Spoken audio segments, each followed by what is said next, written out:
میں بلا تکلف اس کے ساتھ باتیں کیا کرتی تھی، اپنے بچپن کا ہر نیا انکشاف پہلے اس کے گوشے گزار کرتی تھی۔ کل پاپا نے مجھے نئے شوز دلائے ہیں، یہ دیکھو۔ ٹارزن کی واپسی، میں نے تو پڑھ لی ہے، تمہارے لیے لائی ہوں، لو۔ تمہیں پتا ہے ہفتے کو میں رکشے پر بیٹھی تھی، اتنا مزہ آیا۔ وہ تالی بجا کر اپنے ہاتھ سے اندھے کے ہینڈلز پر جما لیتی اور بولتی، یوں فٹ فٹ فٹافٹ چلتا گھماتا شور مچاتا وہ ہمیں نانی کے گھر لے گیا۔ اور کبھی کہتی، کل رات پاپا ہمیں برگر 11 لے کر گئے تھے لبرٹی میں، اف کیا بتاؤں مہریز، کتنے مزے کا برگر تھا۔ اور بھی بہت کچھ باتوں کا نہ ختم ہونے والا سلسلہ۔ وہ سلسلہ رکا تھا جب رامین کے پاپا اس دوستی کو ہمیشہ کے لیے ختم کر گئے تھے، آج وہیں سے دوبارہ شروع ہو رہا تھا۔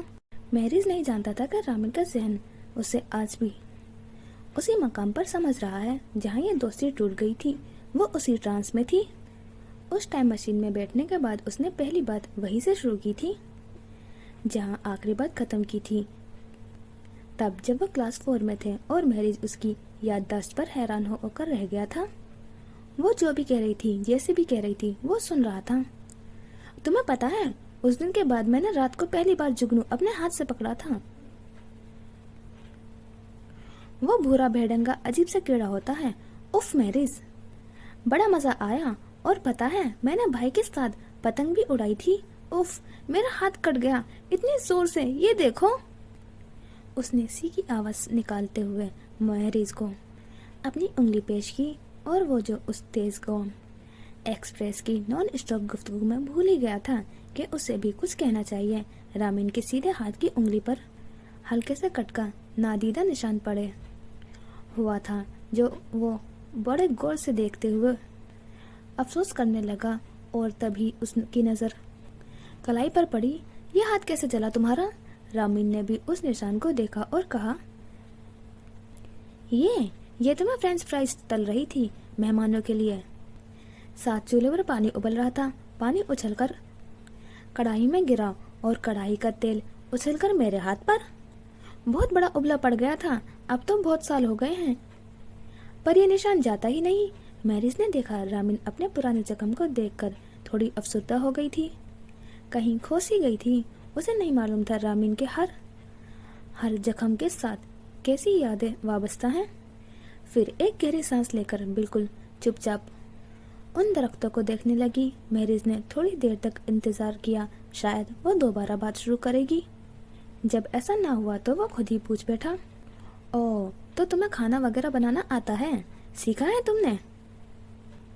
ہاں میں تمہیں بتاتی ہوں۔ مہریز کے سوال پر وہ اچھل کر سیدھی ہو بیٹھی اور پورا جوش و خروش سے اسے بتانے لگی۔ کلاس 6 میں تھی اور میرا دل چاہا کہ میں کلیجی پکا کر کھاؤں۔ ماما سے پوچھا، انہوں نے بتایا پیاز فرائی کرو، نمک چٹکی بھر، مرچیں 1 چائے کا چمچہ اور ہلدی، بس میں کلیجی پکانے کھڑی ہو گئی، پک گئی۔ بڑی خوش ہو کر ماما کو چکھائی۔ انہوں نے غور سے دیکھا اور باریک باریک کالی پتیوں کو انگلی پر لے کر مجھ سے پوچھا، یہ کیا ڈالا ہے؟ سارا منہ کڑوا کر دیا۔ تو پتا ہے میں نے کیا کہا؟ کیا کہا؟ مہریز نے اس کے چہرے پر نگاہیں جماتے ہوئے پوچھا۔ میں نے کہا چائے کی پتی۔ آپ ہی نے تو کہا تھا 1 چائے کا چمچہ۔ پھر وہ اور مہریز دونوں دل کھول کر ایک ساتھ ہنسنے لگے۔ ڈروم سے اتر کر وہ دونوں آہستہ آہستہ واک کرتے ہوئے اسنیک شاپ کی طرف جا رہے تھے۔ مہریز نے رامین کا ہاتھ پکڑا ہوا تھا۔ وہ ابھی اپنے پیر پر زیادہ بوجھ نہیں ڈال سکتی تھی، لنگڑا کر چلتی ہوئی۔ رامین کی زبان بڑی روانی سے چل رہی تھی۔ مجھے نہیں پتا میں تم سے ہر بات کیسے کر لیتی ہوں۔ اس نے بے بسی سے کندھے اچکائے۔ میں نے اپنی کسی دوست کو نہ ہی اسکول اور نہ ہی کالج میں یہ سب کہا جو آج تم سے کہہ دیا۔ تم سے اپنی فیلنگ شیئر کرنے سے مجھے کبھی ہچکچاہٹ نہیں ہوئی، آج بھی ایسا ہی ہے۔ بلا جھجک بے دھڑک سب کہہ دیتی ہوں تم سے، یہ سوچے بغیر کہ تم میرے بارے میں کیا سوچو گے یا تم میرا کیا امپریشن پڑے گا۔ مجھے کبھی یہ خیال ہی نہیں آیا، 1 منٹ کے لیے بھی نہیں۔ وہ چلتے چلتے رک گئی اور مہریز کی طرف دیکھتے ہوئے دوبارہ گویا ہوئی، اور تمہارے ساتھ ہوتے ہوئے مجھے یوں لگتا ہے جیسے میں خود اپنے ساتھ ہوں۔ مہریز ابھی تک اس کا ہاتھ تھامے کھڑا تھا اور وہ جیسے تہیا کیے ہوئے تھی۔ کہ سب کچھ آج ابھی اور اسی وقت کہہ دینا ہے. میرا بہت دل چاہا تھا کہ میں تم سے ملوں اور یہ صرف سرسری سی ملاقات نہ ہو. ہم بالکل اسی طرح اکٹھے ہوں جیسے اسکول میں ہوا کرتے تھے. آنے والے کل سے بے خبر، ہر فکر سے آزاد، فرصت کے اسی عالم میں مل بیٹھ کر پرانی یادیں تازہ کریں. وہ خود آگے لہجے میں صرف اپنی خواہشات کے بارے میں اسے بتا رہی تھی. اسے نہیں معلوم تھا کہ مہرز کی دلی تمنا بھی یہی رہی تھی اور وہ بہت غور سے اس کے چہرے کو دیکھ رہا تھا.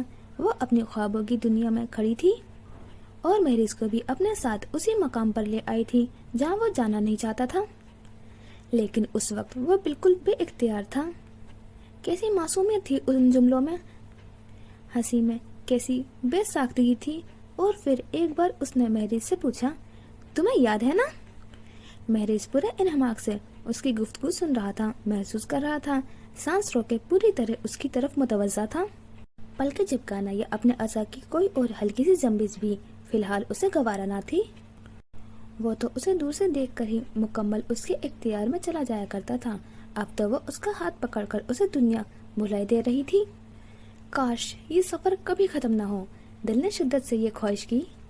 اچھا جی، یہ ہو گیا ہمارا ایپیسوڈ 5 کمپلیٹ. اور اب اچھی چل رہی ہے اسٹوری، مہرز اور رامین کی چل رہی ہے، تو مجھے تو اچھی لگ رہی ہے. اور دونوں کی ایک دوسرے سے شکایتیں بھی دور ہو گئی ہیں. تو دیکھتے ہیں اب آگے کیا ہوگا. ملتے ہیں انشاءاللہ نیکسٹ ایپیسوڈ میں. خدا حافظ. اپنا خیال رکھنا، دعاؤں میں یاد رکھنا.